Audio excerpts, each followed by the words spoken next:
दोस्तों नमस्कार। मैं श्यामनाथ यादव अम्बेडकरवादी। जैसा कि आप लोग जानते ही हैं, मोदी सरकार अग्निवीर योजना ले आई। तो अग्निवीर योजना इस देश के लिए कितनी सफल है या असफल, इस बारे में थोड़ा सा आप लोग इस वीडियो में देख लें, फिर आगे बात हो।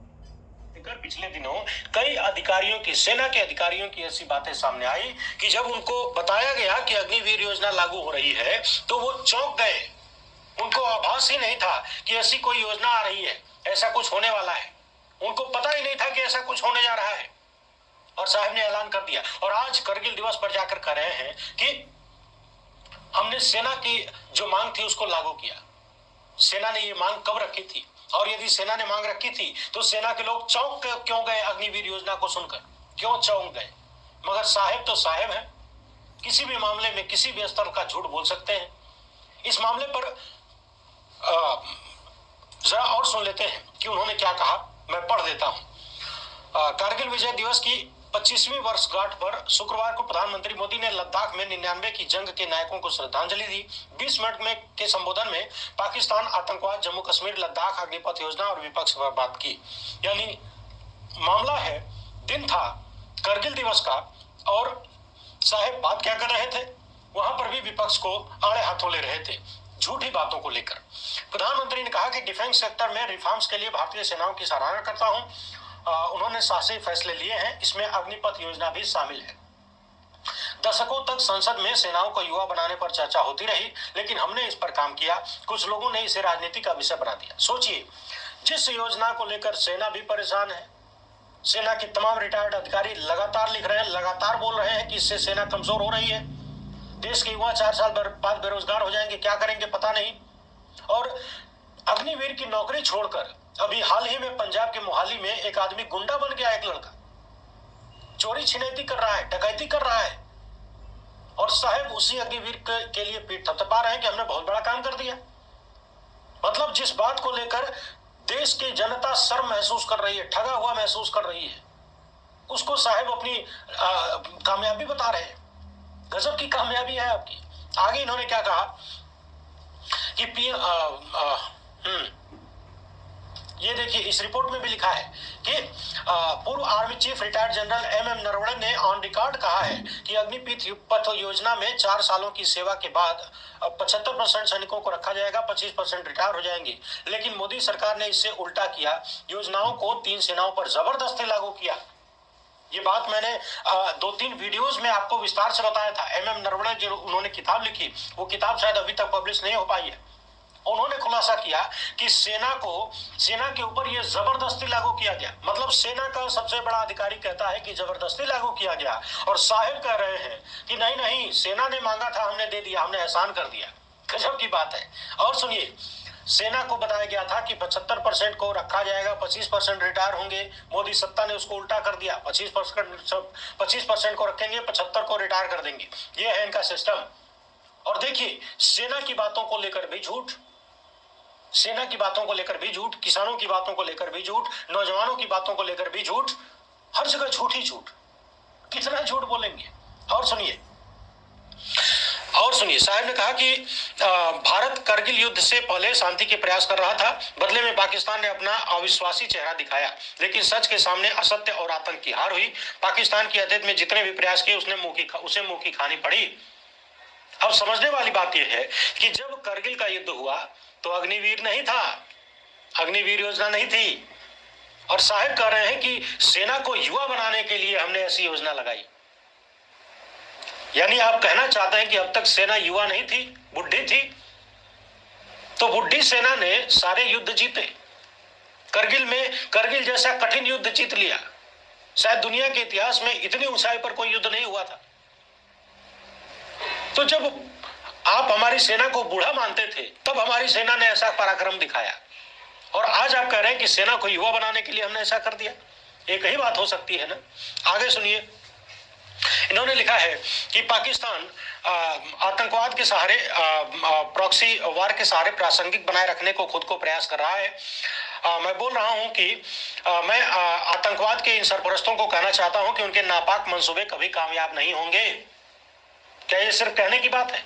आए दिन तो आतंकवादियों के मंसूबे कामयाब हो रहे हैं, हमारे जवानों को वो लोग मार रहे हैं, हमारी जनता को मार रहे हैं। मतलब कहने के लिए कुछ भी कहते रहिए। पुलवामा में हमला हुआ, 40 से अधिक जवान शहीद हुए, चीन ने हमारे सैनिकों को मारा, तो मंसूबे तो सबके कामयाब हो रहे हैं। कैसे? मतलब खाली भौकाल मारना है। आगे अग्निपथ स्कीम पर इन्होंने कहा कि रिफॉर्म्स के लिए सराहना करता हूं, सेना को कार्यशैली और व्यवस्था में भी आधुनिक होना चाहिए। आधुनिक होना चाहिए, सुनिए, साहिब कह रहे हैं कि सेना को कार्यशैली और व्यवस्था में आधुनिक होना चाहिए। और अभी 2 दिन पहले ही मैंने आपको एक वीडियो दिखाया था जिसमें वायुसेना के वाइस चीफ ने कहा कि सेना को जो चीजें चाहिए, जो सुविधाएं चाहिए, वो नहीं मिल रही हैं। ये इस देश के वायुसेना के प्रमुख ने कहा, वाइस चीफ ने कहा। एक तरफ साहेब ज्ञान दे रहे हैं, दूसरी तरफ सेना को वो चीजें नहीं मिल रही हैं जिनसे वो खुद को आधुनिक बना सके। वायुसेना की तो सुन लिया आप लोगों ने, ये हाल है। रह गई बात अग्निपथ योजना की, तो अभी आप लोगों ने समाचार में सुना कि पंजाब का एक अग्निवीर छुट्टी लेकर के आया था और वो डाकू बन गया। तो अभी तो डाकू बनाइए की कहानी है, और जब सारे जो 4 साल के बाद आने लगेंगे तब वो सब क्या बनेंगे? सब डाकू ही बन जाएंगे। तो जहाँ तक हमारा अनुमान है, हमारा मानना है कि ये डाकू नहीं बनेंगी, ये आतंकवादी बन जाएंगी। और ये 4 साल की नौकरी है, 6 महीने की ट्रेनिंग। जबकि बगल में चीन है, चीन अपने सैनिकों को 5 साल की ट्रेनिंग देता है, उसके बाद तब वो सैनिक होते हैं। और यहाँ 4 साल में रिटायर होने के बाद भी इनको किसी प्रकार की सुविधा नहीं। तो हमारे समझ से इस तरह से अगर देश की किसी भी देश की सेना कमज़ोर होगी तो देश कमज़ोर होगा।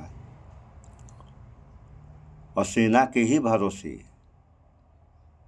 देश की जनता और जो योजना लाए हैं वह भी सोते हैं सेना के ही भरोसे, अन्यथा उनको 24 घंटे नींद नहीं लगती। सुरक्षित हैं किसके भरोसे? सेना के भरोसे। तो सेना मजबूत करें, सेना मजबूत रहेगी, देश सुरक्षित रहेगा, जनता भी सुरक्षित रहेगी। और जब सेना कमज़ोर रहेगी तब क्या होगा ये आप लोग जानते ही हैं, हम बता भी देते हैं, हम तो खुली बात करते हैं। सेना कमज़ोर रहेगी, देश कमज़ोर रहेगा, जनता कमज़ोर रहेगी, यानी देश और जनता कमज़ोर हो जाएंगे। तो ये सब है, तो इस पर विचार करें आप लोग, और विचार करते रहें। जब विचार करेंगे तब परिणाम निकलता है सही गलत का। अन्यथा वह बात अलग है, इस कान से सुना आदमी उस कान से निकाल दिया, तो सुनने का कोई मतलब ही नहीं है। तो जो भी सुन रहे हैं, सही हो या गलत हो, उस पर विचार करें। सही हो तो उसको अपनाएं, और गलत है तो उसका त्याग कर दें। बताने वाले बताते ही। अब जैसे मोदी खुद ही कह रहे हैं कि हम सेना को आधुनिक कर रहे हैं, और सेना का अधिकारी कह रहे हैं कि हमें जो है सेना के जो उपकरण है वह मिल ही नहीं रहे हैं।